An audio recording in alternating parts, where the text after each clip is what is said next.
There is this video about a girl that they have to cut the hair before going to secondary school. In the video, you see that the girl was crying, and hey, Ghanaians have shown the other side. Cutting the hair before going to school or styling your hair to school. I don't see any big deal with this. Let's go back to the heydays. How did we do it? Before you go to secondary school, some of them style their hair. Even that one is in these private schools. But public schools, kids, about 99% of the public schools don't allow kids to style their hair. It is only in these private schools and these international schools. Are we talking about that one? That is our culture. Culture is a way of life of a group of people. And this aspect of culture I want us to deal with. Culture can be rigid and flexible. There are some outmoded cultures that we need to take it away. A culture becomes outmoded when we see that that aspect cannot solve our problem and it causing a lot of harm or risk or a lot of problems to the society. If you are a girl going to school, secondary school, you cut your hair. Let's look at it. Will this cause a problem for the girls in the school or to the school authorities?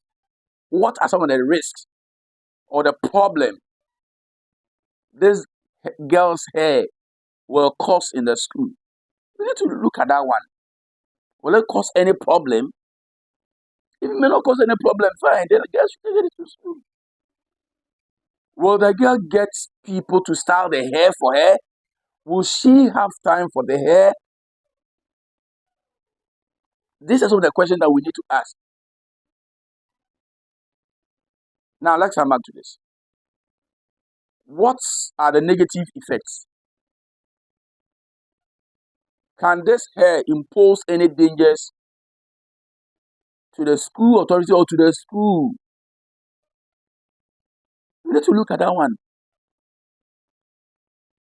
There's this lecturer who once told us that in future, when we are raising up our kids, we should make sure we will not style the hair.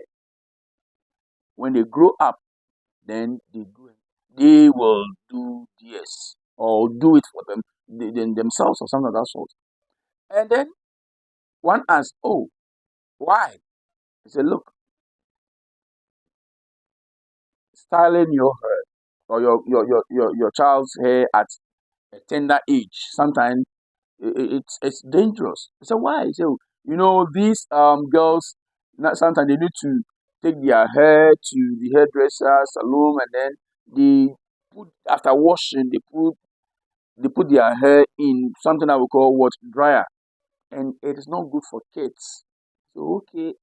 And another one too is that sometimes these guys, these unscrupulous guys, see these children as mature children, and then they mistake them with adults and do the otherwise to them.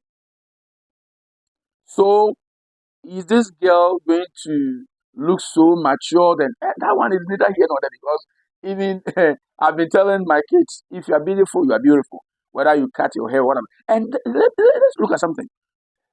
Yes, the girl has a lot of hairs, plenty one of course.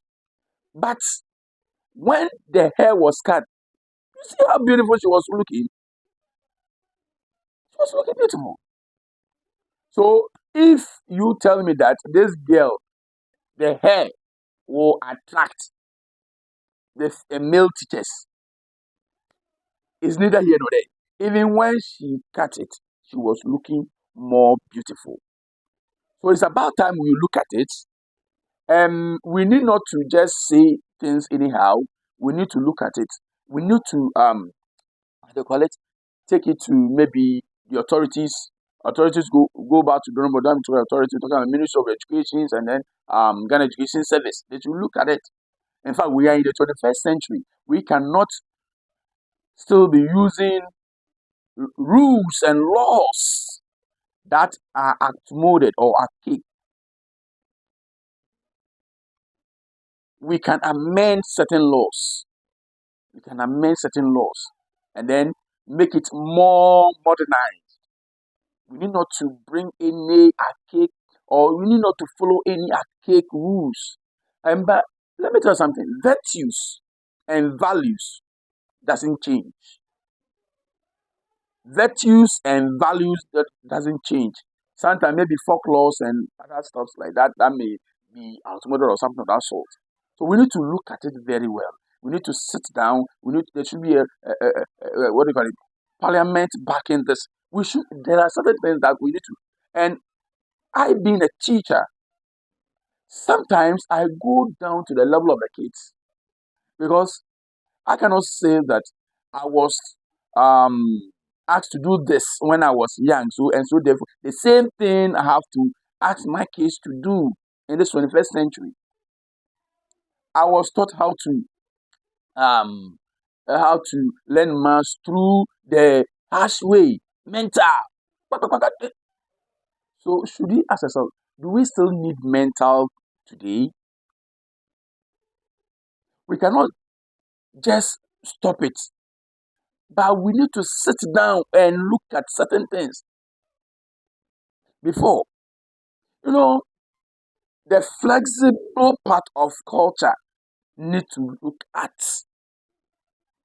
need to look at that one before we cannot just stand up and say adulterate our culture. Yes, we have culture assimilation. Before you assimilate, before you take someone's culture, you need to sit down and look at the do's and the don'ts and look at how it's going to solve your problem before you assimilate. Don't just welcome someone's culture just like that. Adulteration of foreign culture is very dangerous. You need to sit down. There are a lot of things that we were doing and still helping us today to keep our kids. Those of you out there, the diasporas, those of you out there in the foreign lands, why do you bring your kids to your home soil to come and learn our culture? Why do you do that? Because the culture over there and ours sometimes coincide. And sometimes too, they deviate. Sometimes they will coincide, they meet with ours. And sometimes they deviate.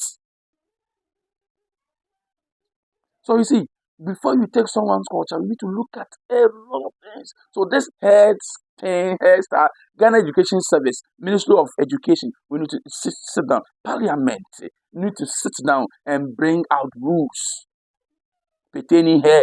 Look at, remember this Magai thing, that Rasta guy. It became a talk of the town, a talking point, and he won at the end.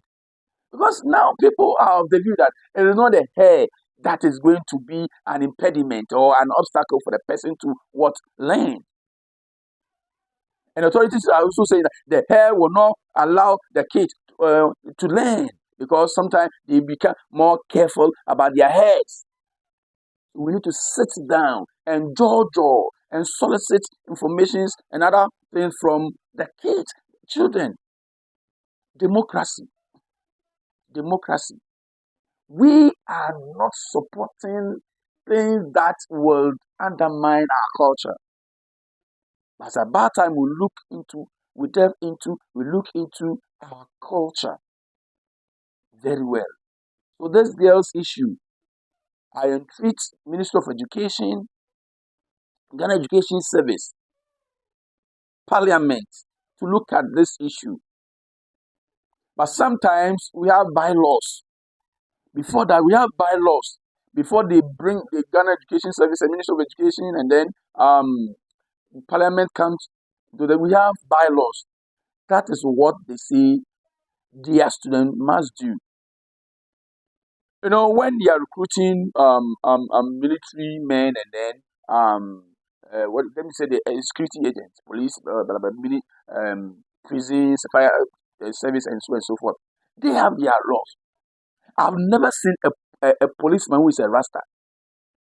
I've never seen a military man in Ghana, a Rasta military man, a police who is a Rasta man. How do you call it?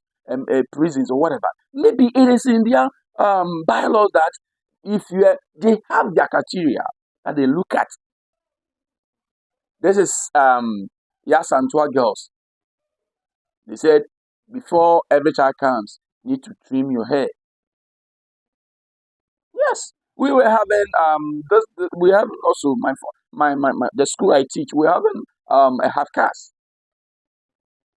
He never cut the hair, but when she went to secondary school, she was asked to cut, and she did it. So that is it. So we need to sit down and judge before a law comes, before the stakeholders comes in. We need to take it as how it is. We need to take it as how it is. That is the law. If they don't understand, they should take it to court. My guy send the case to court, and at the end, she won. So I don't want people to be standing here be talking blah blah blah blah blah. Blah. Yes, it is an emotional issue. Sometimes we bloggers, if you're a blogger, we don't deal with emotions and sentiment. You educate the public to learn how to educate, please. So that is it. If you love this video, you share, you subscribe. Until then.